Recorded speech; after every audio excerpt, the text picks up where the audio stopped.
אלו הן 60 שניות על אופיר ועתליה. עתליה גדלה במודיעין, והיא אוהבת ניווטים, לימודים ולעשות ספורט. אופיר גדל בקורנית, למרות שתושבי רקפת תמיד ניסו לקחת עליו בעלות. והוא אוהב חומוס, ולשחק כדורגל. השניים הכירו לראשונה בקורס הכשרה לקצונה בצבא. הם גרו ברחובות לתקופה, ואז עברו לגור ברמות רמז שבחיפה. שכנים של דני.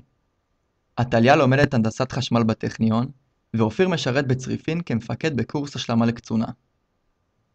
לזוג בעלות משותפת על מועדון הכדורגל הפועל קטמון ירושלים, והם תמיד אופטימיים. השניים אוהבים, בין היתר, לטייל, לבשל ולארח בארוחות ערב שכונתיות. אופיר ועתליה חיים ביחד ובאושר ובכיף רב, וכל זה בלי לפגוע בשום בעל חיים על הדרך.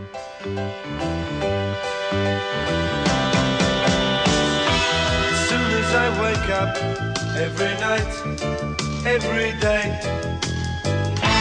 I know that it's you I need to take the blues away. It must be love, love, love. It must be love, love, love.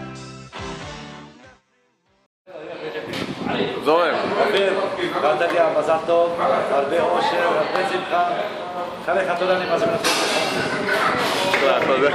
תודה.